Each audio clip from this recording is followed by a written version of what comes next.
Hey there! I'm Ranger Nick with the Extinct Park Service, here to welcome you to the Triassic. More specifically, welcome to the Carnian period during the late Triassic. Currently, we are in southwestern Gondwana, the lower portion of the supercontinent Pangaea, about 227 million years before you were born. Now, today's featured creature is Hyperodapedon sanjuanensis, a reptile belonging to the order Rhyncosauria. So, grab your boots, and let's go!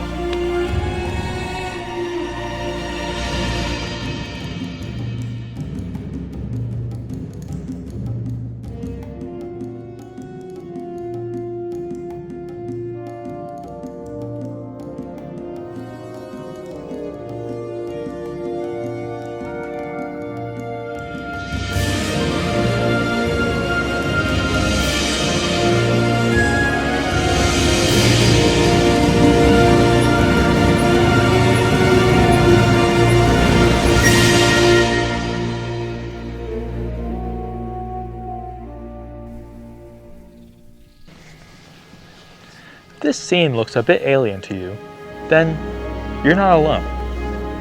The Triassic was home to a bunch of flora and fauna that are objectively strange to our modern viewpoint.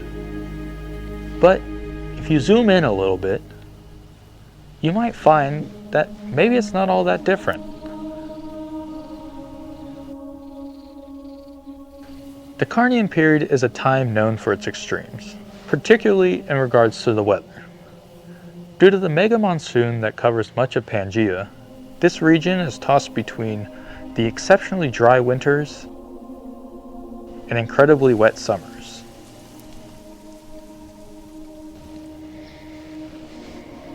Because of this highly seasonal climate, tall woody plants can only sustain themselves in areas that retain at least some amount of water year-round.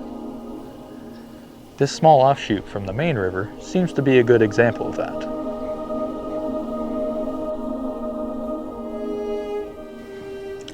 While trees like oaks and maples are still a couple hundred million years away from evolving, seed ferns make up the bulk of the canopy here.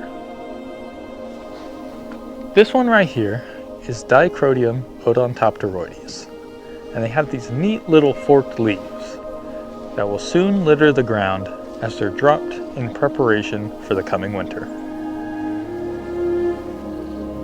Now, despite the name, seed ferns are actually not ferns at all, due to the very fact that they have seeds, whereas true ferns reproduce using spores. They're very tiny seeds for such a large tree, but seeds nonetheless. But if we want to find today's featured creature, we're going to have to go down to the roots.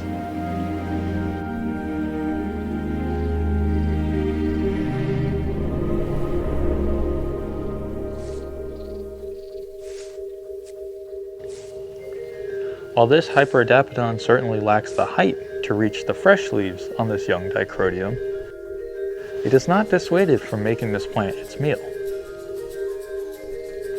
Using its canoe-shaped claws, it digs away the dirt to reveal the delicious roots underneath.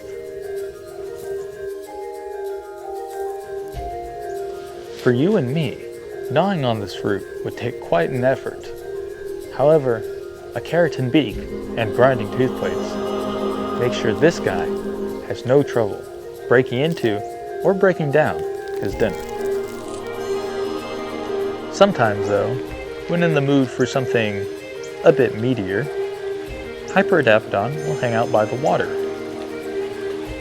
Here, they probe the creek bed using their sensitive beaks in search of freshwater mussels.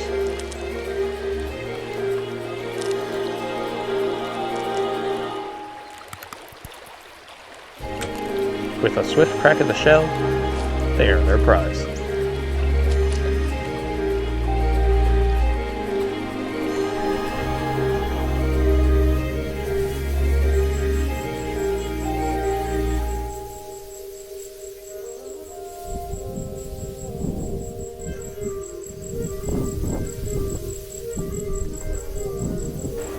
Well, looks like the sun's finally peeking out.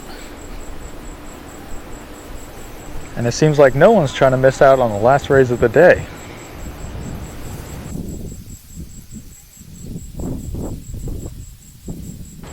I can't say I blame them either. The average temperature here is around 50 degrees Fahrenheit, which is a bit chilly, especially if you're cold-blooded like these guys.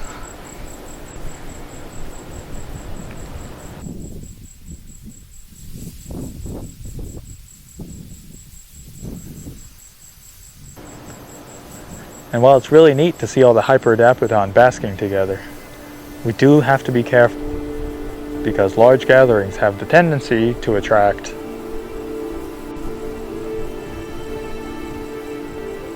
exactly that.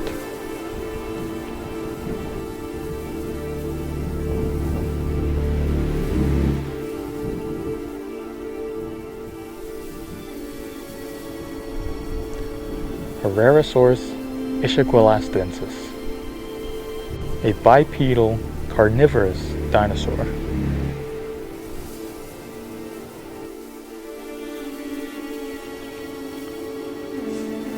Walking on two lengthy legs, Herrerasaurus has the edge over the sprawled posture of the Rhynchosaurus, allowing for greater speed and maneuverability.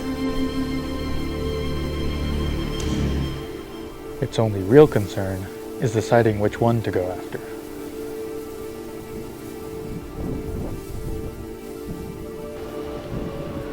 I'm hoping that this thicket of Hyperodapedon is enough to block me from its view.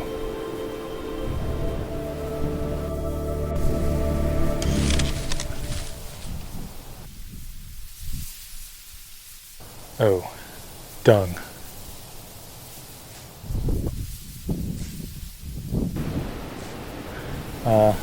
I don't love how close it's getting to me, so I'm gonna just back away a little bit.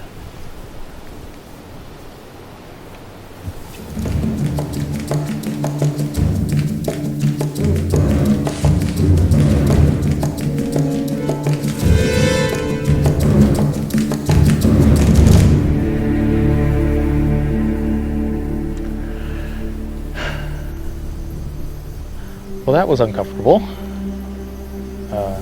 Still doesn't seem to know what to make of me, but it seems to have its dinner on its mind instead, so I'm hoping that it stays that way. But I think if I'm very still and very quiet, that we can continue to get a good look at this guy.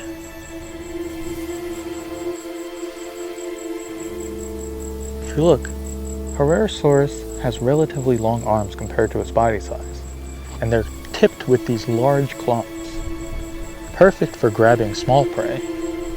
But if you were to go after larger prey, such as me, he would use those claws for slashing and making large wounds. Definitely not something I want to be on the receiving end of.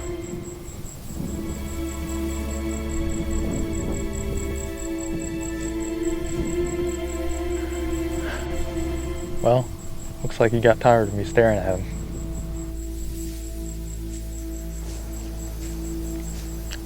With the sun setting and the Herrerasaurus moving on, the Hyperodapedon seek shelter in their burrows to escape the chill of the night.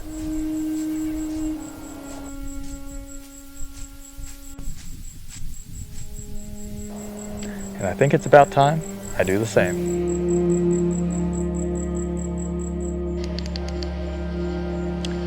Thank you so much for joining me on this adventure today. I know things got a little bit hairy there at the end, but I hope you had fun regardless. I want to thank all the researchers out there who make our work possible.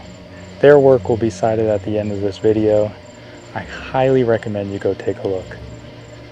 Also, if you're interested in supporting future expeditions, we now have a Patreon and a merch store that are listed below.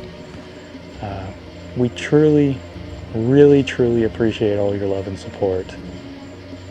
As always, stay curious and stay kind. I'll see you next time.